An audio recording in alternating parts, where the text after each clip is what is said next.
On est de retour dans le Vieux-Québec. Les quarts de finale sont bien amorcés.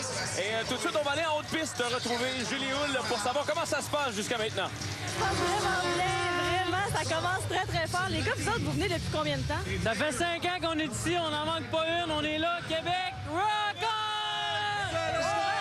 Qu'est-ce qui fait que vous venez d'année en année? Ah, c'est la vibe qu'il y a à Québec. C'est hallucinant la course qu'on peut avoir ici, là. C'est l'enfer d'année en année. C'est de plus en plus malade. On aime ça! Québec!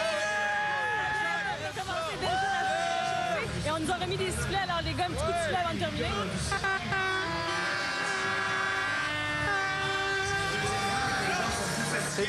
Incroyable. Je pense que ça va être la fête partout ce soir.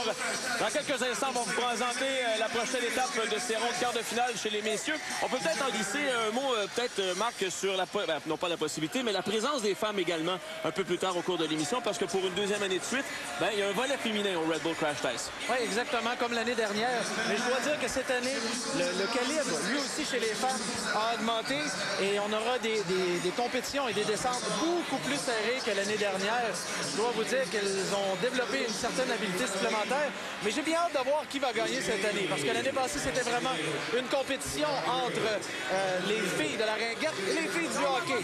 Les filles du hockey qui ont fini première et quatrième, et ringuette deuxième et troisième. Donc, je suis très curieux cette année de voir comment tout ça va finir. Alors, nos 4 prochains participants, Marc, Colton Haywood de Toronto, Andreas Baumer de l'Allemagne, Carl Craxall de Toronto et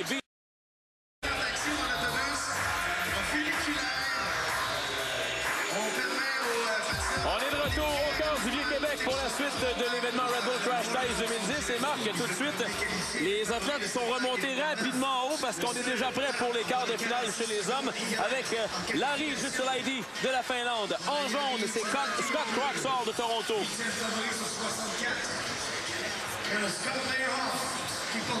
Il y a également Adam Horst de la Colombie-Britannique en rouge et Scott Meyerhoff de Calgary, Hongrie. Et je vous rappelle, le dos en rouge, c'est celui qui a été le plus vite lors de la qualification précédente. Alors, vous le voyez, à gauche, il a choisi son corridor, c'est Adam Horst.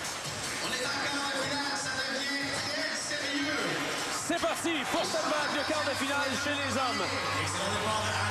Et Horst a connu tout un départ là.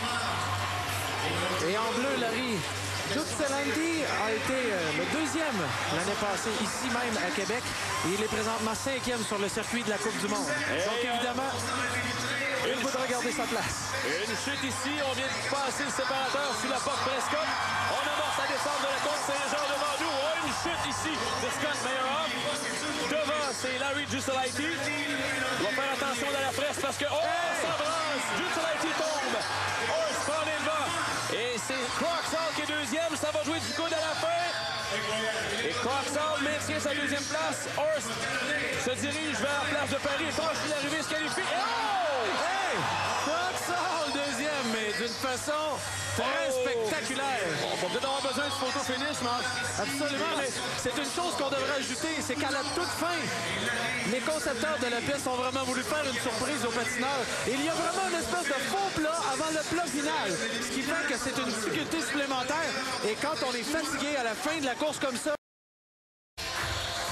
Alors, Marc, au cours des derniers instants, juste avant la pause, il y a eu un incident sur la piste impliquant le patineur suisse.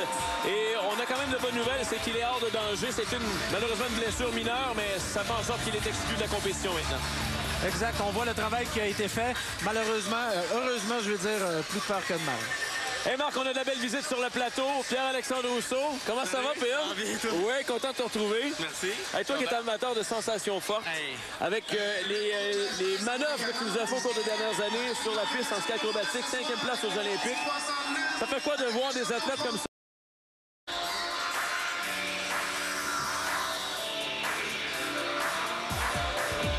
L'événement Red Bull Crash Test se poursuit au réseau TVA. On approche tranquillement, mais sûrement, Marc, de la grande finale. Il y a quelques instants, on a eu droit à la première demi-finale chez les hommes. On peut tout de suite vous préciser que les deux Craxall, Scott et Kyle, se sont qualifiés pour la finale. Exact. Et là, on voit justement les reprises de cette finale. Et encore là, quelques chutes qui ont permis aux deux frères ou cousins, selon moi, parce qu'ils sont tous les deux de Toronto, de se qualifier. Alors, les les deux Croc-Salt passent en finale. Et on peut tout de suite vous préciser que la prochaine vague sera très excitante parce que non seulement il y aura les deux Québécois Morissette et Dumoulin, mais ils seront confrontés à deux ex-champions de Red Bull Crash Test, soit Jasper Felder et Martin Liefnecker qui a remporté l'épreuve à Munich au mois de janvier. Donc, c'est le meneur au championnat du monde dont on vous parlait. Donc, en jaune, vous le voyez, Sébastien Morissette. Ça va crier dans la foule, Marc, ça va être hallucinant. En rouge, son compatriote Louis-Philippe Dumoulin de Blainville. On l'a eu en entrevue ce matin, il était confiant. Oui, et s'il est en rouge, n'oubliez pas, c'est qu'il a réussi le meilleur temps jusqu'à maintenant de ces 4. Donc, un bon présent. Martin Liefnecker de l'Allemagne et Jasper Felder qu'on a entendu en entrevue un peu plus tôt avec Marie-Claude. Alors, toute une vague. Ces deux de ces patineurs vont rejoindre les Croc-Salt en finale. Et là, tout le monde devra avoir une énorme... Les gens ne pas manquer ce qui s'en vient. La série Montréal-Québec captive bien des gens, des amateurs de hockey. Et vous savez, il y a une lutte à finir pour la conclusion de cette série qui est menée par Québec. 4-3 par Québec.